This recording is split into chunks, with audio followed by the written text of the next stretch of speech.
얼마 전 미국 백악관에서 충격적인 보고서가 나왔습니다. 코로나 바이러스는 자연에서 발생한 게 아니라 중국 우한의 실험실에서 만들어졌다는 내용이었죠.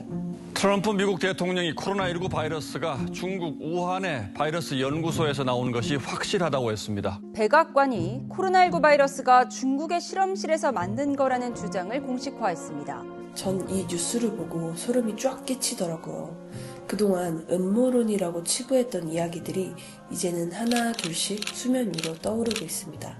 이건 미국뿐 아니라 독일 정부도 같은 결론을 내렸는데요. 독일 연방정보국은 이미 2020년에 이러한 결론을 내렸지만 분석 결과가 공개되면 엄청난 혼란이 생긴다는 이유로 비밀에 붙였다고 합니다. 실제로 우한의 바이러스 연구소는 코로나 최초 전파지로 알려진 수산시장과 불과 몇 킬로미터밖에 떨어져 있지 않죠. 자, 그럼 우리가 지난 3년 동안 겪은 건 도대체 뭐였을까요? 마스크, 자가격리, 백신 패스, 그리고 맞기 싫어도 강요되던 백신까지. 사실 이 코로나 사건에 대해 깊게 들어가면 정말 무섭고 무거운 얘기들이 많아요. 하지만 오늘은 그런 얘기들보단 우리의 일상에 실질적으로 와닿았던 것들 위주로 한번 정리해보려고 합니다. 2019년 10월 뉴욕에서 이벤트 201이라는 이름의 팬데믹 시뮬레이션이 열렸는데요. 주최는 존스 홉킨스 보건센터, 세계경제포럼, 그리고 중국 질병통제센터의 국장까지 참가했습니다. 가장 큰 후원자는 바로 빌 게이츠 재단이었죠. 그로부터 한 달 뒤인 19년 11월에 이 영상이 유튜브에 올라왔습니다. A new coronavirus spread silently within herds. Gradually, farmers started getting sick. Infected people got a respiratory illness with symptoms ranging from mild flu-like signs to severe pneumonia. 이벤트 201에서 다룬 예측 시나리오는 놀랍게도 코로나 바이러스였고 박쥐에서 시작된 바이러스가 인간에게 옮겨진다는 이 시나리오는 딱 한 달 뒤 그대로 현실이 됩니다.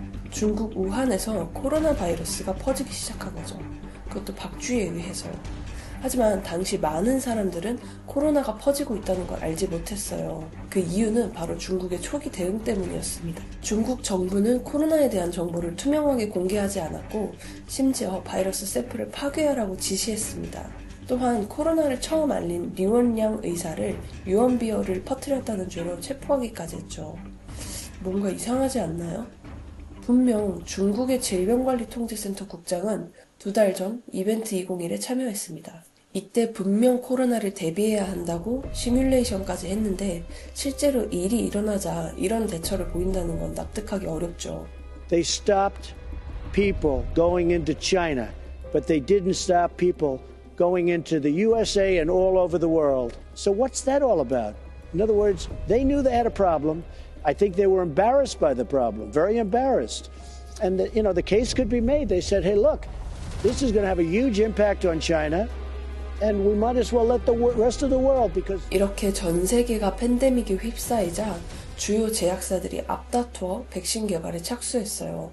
일반적인 백신 개발은 최소 5년에서 10년, 때로는 그 이상이 걸리는데요. 하지만 코로나 백신은 이 모든 과정을 단 10개월 만에 긴급 승인이라는 예외적인 방식으로 통과했습니다. 그리고 바로 이 시점에서 누군가는 엄청난 돈을 벌게 되는데요. 코로나가 퍼지기 딱 3개월 전 빌 게이츠는 이름조차 생소했던 한 바이오 회사에 거액을 투자합니다. 그 회사의 이름은 바이오 엔테크. 게이츠는 당시 주당 18달러에 110만 주를 매입했고 이후 주식은 464달러까지 치솟습니다. 왜냐면 이 회사에서 만들어진 게 바로 화이자 백신이었기 때문이죠. 실제로 팬데믹 기간 동안 그의 자산은 14조 원 이상 증가했습니다. 사실 게이츠는 예전부터 바이러스와 백신에 큰 관심을 보였는데요. 2015년 테드에 출연해 호흡기 질환으로 전 세계에 팬데믹이 벌어진다 라고 경고했고 23년은 시진핑을 만나 중국 백신 연구기관에 5천만 달러를 기부하겠다고도 했죠. 이처럼 팬데믹은 우리 삶을 뒤흔들었지만 모두가 두려워하는 이 상황을 어느 한쪽에선 기다려왔을지도 모르겠네요. 누군가는 어마어마한 수익을 창출했고 동시에 기존의 시스템을 한 번에 리셋시켜버릴 순간이었습니다. Crisis has shown us that first of all things can shift very rapidly when we put our minds to it and when we feel the immediate emergency to our livelihoods. And second, that clearly the system, I mean, you mentioned it earlier, that we had before is not sustainable. So I see it as a tremendous opportunity to really to have this great reset. 이렇게 많은 사람들이 고통받고 있는 상황을 기회라고 표현하는 게 맞나요? 실제로 월드 이코노믹 포럼은 더 그레이트 리셋이라는 아젠다를 명확히 했어요. 팬데믹이 단순한 위기가 아니라 기회를 통해 시스템을 완전히 재설계할 순간이라는 뜻입니다. 그리고 많은 정치인과 글로벌리스트들은 이러한 뜻을 같이 하고 있습니다. This pandemic has provided an opportunity for a reset. It is called the Great Reset. We need a great reset. Joe Biden calls it Build Back Better. Build Back Better. Building back better. And build it back better. Build back better. To build back better. 더 낫고 더 푸른 재건을 위한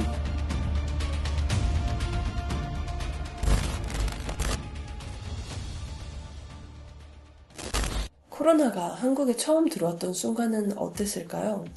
그때는 우리 모두 이 바이러스에 대해 아무것도 알지 못했던 시기였어요. 하지만 지금 우리는 알고 있죠. 초기 코로나의 치명률은 약 2.4% 수준, 그리고 오미크론 이후에는 0.05%까지 떨어져 사실상 감기 수준의 질병이 됐다는 걸요. 당시 분위기만 해도 마치 코로나 치명률이 한 50% 정도는 되는 줄 알았죠. 그리고 그런 인식을 가장 강하게 퍼뜨린 건 바로 이 영상들입니다. 갑자기 중국에서 사람들이 픽픽 쓰러지고 있다는 충격적인 사진과 영상들이 뉴스와 SNS를 통해서 급속도로 퍼지면서 코로나는 정말 무섭고 치명적인 병이다 라는 이미지가 전 국민의 뇌리에 박혔습니다. 이제 와서 보니 어떤가요?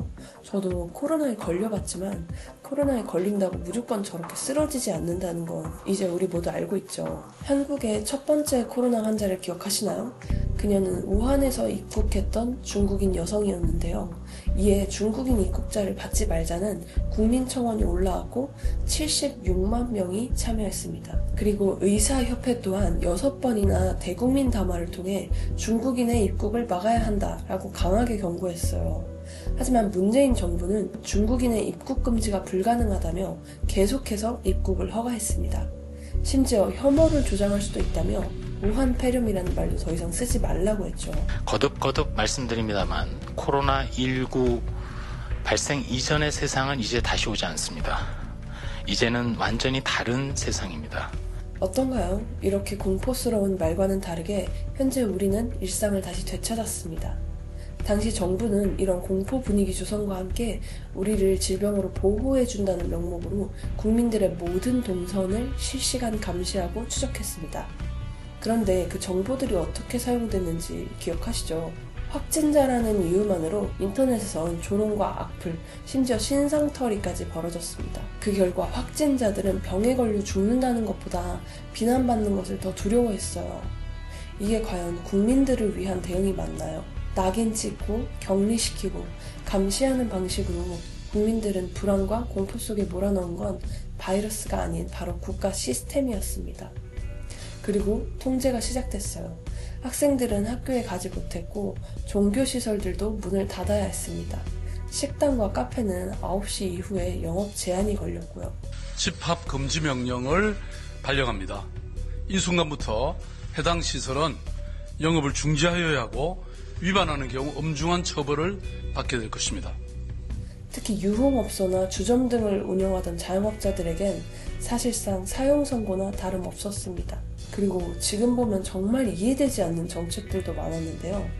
발레나 태권도는 가능하지만 합기도나 헬스장은 운영이 불가능했습니다. 그런데 이마저도 지역별로 규제가 달라서 서울에서 지방으로 헬스장 원정을 가는 웃지 못할 상황도 발생했고요. 또한 빠른 템포의 음악 제한, 러닝머신 속도 제한이라는 황당한 규칙까지 생겼습니다. 빠른 음악을 틀면 신이 날 수가 있고 러닝머신을 뛰면 숨이 찬다고요. 이런 강력한 규제들로 국민들이 지쳐갈 때쯤 FDA의 긴급 승인을 받은 코로나 백신이 21년 2월부터 한국에 도입되기 시작합니다.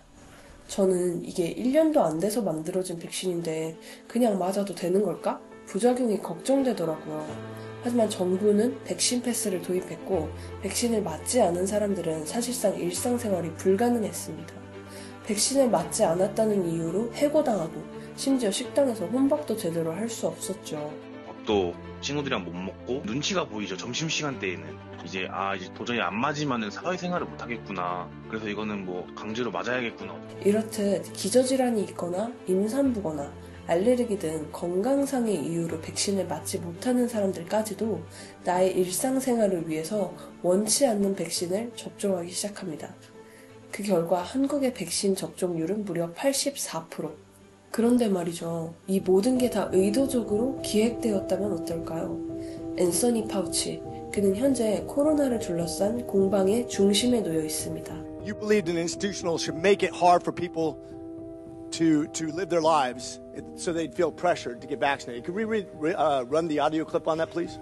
You think can be done about it. I have to say that I don't see a big solution other than some sort of mandatory vaccination. I know federal officials don't like to use that term. Once people feel empowered and protected legally, you are going to have schools, universities, and colleges are going to say, you want to come to this college, buddy? You're going to get vaccinated. Lady, you're going to get vaccinated. Yeah. Big corporations like Amazon and Facebook and all of those others are going to say, you want to work for us, you get vaccinated. And it's been proven that when you make it difficult for people in their lives, they lose their ideological bullshit and they get vaccinated. Are all objections to COVID vaccinations ideological bullshit, Dr. Fauci? Let's go back to your very own email. This is your own email where you said the typical mask you buy in the drugstore is not really effective in keeping out virus. I do not recommend that you wear a mask. This is your email. This is your own words. While you and all your cronies get paid from Big Pharma, you should be prosecuted for crimes against humanity. 정말 충격적이죠. 사실 파우치 박사에 대한 논란은 정말 셀 수 없을 정도로 많은데요. 이런 논란들 속에서 또 다른 사건이 벌어집니다. 바이든 대통령은 자신의 임기 마지막 날에 파우치 박사를 선제적 사면시켜줬기 때문이에요. 선제적 사면? 이게 대체 무슨 말인가 싶으시죠? 전 처음에 사면을 받았다길래 파우치 박사가 이미 감옥에 들어간 줄 알았거든요. 그런데 그게 아니라 나중에 파우치 박사가 감옥에 갈 일이 생기더라도 내가 대통령으로서 미리 그 죄를 사면시켜주겠다는 거예요. 쉽게 말하면 까방권 1회 발급 이런 건데 이게 말이 되나요? 이에 트럼프 대통령은 파우치의 선제적 사면은 무효고 그가 받고 있던 경호마저 처리시킵니다. 이렇듯 코로나는 단순한 질병에서 끝날 문제가 아니라 그 뒤에는 우리가 몰랐던 엄청난 진실이 숨겨져 있습니다. 심지어 SNS 검열까지 사실로 드러났어요. 바이든 행정부가 페이스북을 압박해서 코로나는 실험실에서 나왔다는 글, 백신이 위험하다는 주장, 심지어 풍자나 농담까지도 삭제 지시를 했다고 합니다. 이런 충격적인 사건들이 바로 트럼프에 의해 공식적으로 밝혀지게 된 거예요. 그런데 전 이게 뭔가 남의 나라 얘기 같지 않더라고요. 문재인 대통령은 신종 코로나 바이러스와 관련된 과도한 불안과 공포를 조장하는 가짜뉴스는 유포 행위도 중대 범죄라고 강하게 경고했습니다. 이런 거 보실 때마다 혼란스러워하시면 안 됩니다. 이미 지구촌에서 2억이 넘는 코로나19 백신 접종이 이루어져 있습니다. 가짜뉴스이거나 그저 나쁜 목적의 허위 정보일 뿐입니다. 물론 도 넘은 가짜뉴스는 분명 문제가 될 수 있습니다. 하지만 코로나와 백신에 대한 불신과 불안이 컸던 시기였던 만큼 누구나 질문하고 의심할 자유는 보장되어야 했죠. 실제로 팬데믹 기간 동안 전문의가 올린 백신 관련 영상이 강제 삭제 조치 당하기도 했습니다. 이러한 의견조차 제대로 나눌 수 없는 사회, 그게 과연 정상적인 민주주의 국가일까요? 자, 이제 백신 부작용에 대해 얘기해 보겠습니다. 1년도 채 안 돼 긴급하게 승인을 받은 백신은 많은 이들에게 의문을 불러일으켰고 부작용을 겪은 사례들도 하나둘씩 드러나기 시작했습니다. 그리고 이 부작용은 단지 고령층에게서만 나타난 게 아닙니다. 코로나19 백신을 맞은 16세 청소년이 사망했다는 신고가 고3 학생이 접종 75일 만에 숨진 것으로 드러났습니다. 모더나 백신을 맞은 20대가 혈전증으로 숨지는 일이 있었습니다. 지금까지 전국에서 백신 접종 이후 숨진 학생들은 모두 12명. 하지만 아직도 이들의 죽음에 대해 책임을 지는 사람도 보상을 하겠다는 사람도 없습니다. 저희 아들은 고3이고 수능을 보기 위해서 접종은 필수였고 취업에 나가기 전에도 사업청의 백신 접종은 선택이 아닌 필수였습니다.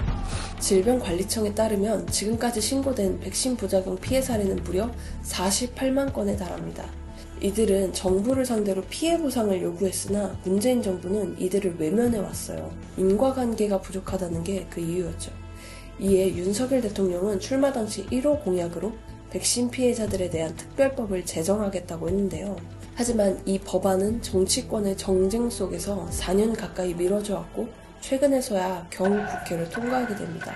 이러한 팬데믹은 또 다른 이름으로 분명 우리를 찾아올 테고 이걸 기획하고 이득을 본 자들은 음모론이라는 아주 쉬운 방패로 사실을 덮어버렸어요. 하지만 음모론이라 불렸던 것들이 시간이 지나며 점점 수면 위로 드러나고 있습니다.